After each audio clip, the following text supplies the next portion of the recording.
नमस्कार, मी वैशाली रेसिपीमध्ये आपल्या सर्वांचंच नेहमीप्रमाणेच पुन्हा एकदा स्वागत आहे। आज आपण कच्च्या टोमॅटोची चटणी करणार आहोत। टोमॅटोची चटणी करण्यासाठी आपण कच्चे टोमॅटो असे स्वच्छ धुवून घेतले आहेत।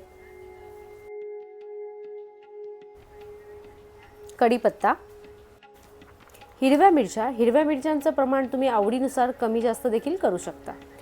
जिरं, मोहरी, शेंगदाणे आणि लसूण आणि चवीपुरतं मीठ।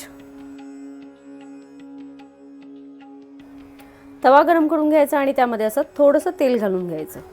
तव्या व्यतिरिक्त तुम्ही आणखी कोणतंही भांडं वापरू शकता। आपण घेतलेले सर्व शेंगदाणे घालायचे आणि ते असे तेलामध्ये परतून घ्यायचे।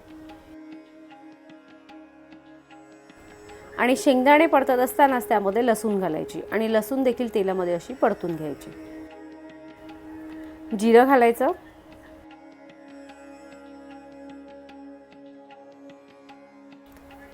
आणि त्याचबरोबर आपण घेतलेल्या सर्व मिरच्या अशा मोडून घालायच्या। तुम्हाला जर हे सर्व साहित्य तेल न घालता भाजायचं असेल तर तुम्ही तसंही भाजू शकता आणि त्याचबरोबर तिळाचाही वापर करू शकता।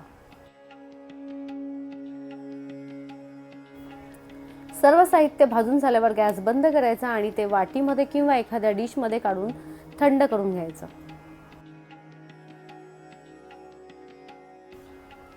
आता आपण घेतलेले सर्व टोमॅटो असे कट करून घेणार आहोत।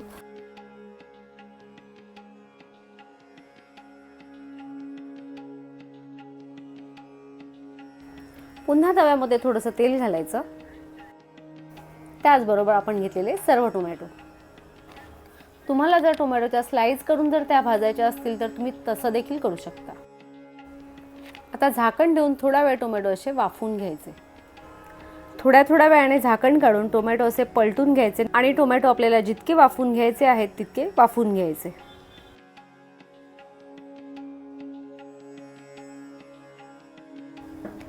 कच्च्या टोमॅटोची चटणी जर तुम्ही चुलीवर करणार असाल तर टोमॅटो निखाऱ्यांवर असे भाजायचे, त्यामुळे चटणीला देखील मस्त फ्लेवर येतो।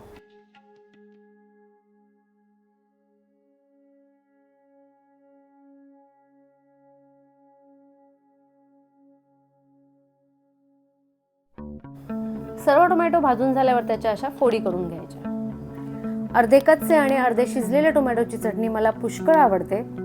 तुम्हाला जर आवडत नसेल तर सुरुवातीलाच टोमॅटोच्या अशा फोडी करायच्या आणि त्या भाजून घ्यायच्या।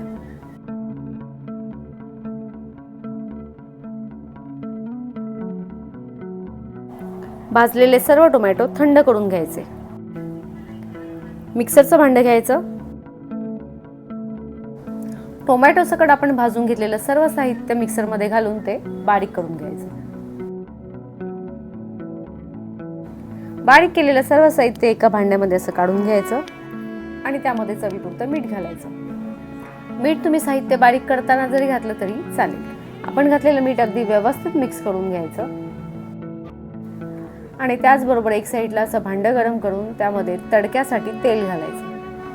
आपण घातलेलं तेल गरम झाल्यावर त्यामध्ये मोहरी घालायची आणि त्याचबरोबर आपण घेतलेली कढीपत्त्याची सर्व पानं अशी बारीक करून घालायची।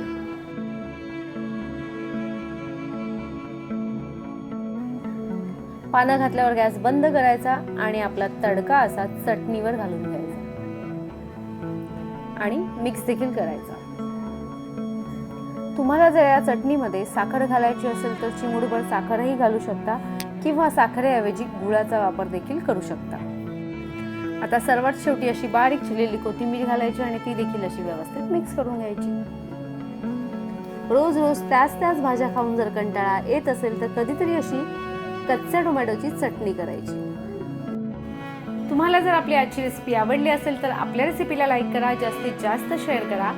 नवीन असाल तर सबस्क्राईब देखील करा, बेलचं बटनही नक्की दाबा आणि ज्याप्रमाणे तुम्ही आपल्या सर्व रेसिपीज पाहता त्याचप्रमाणे पाहत राहा। पाहता करतही राहा आणि करून झाल्यावर कमेंटमध्ये मात्र नक्की सांगा तुमची रेसिपी कशी झाली।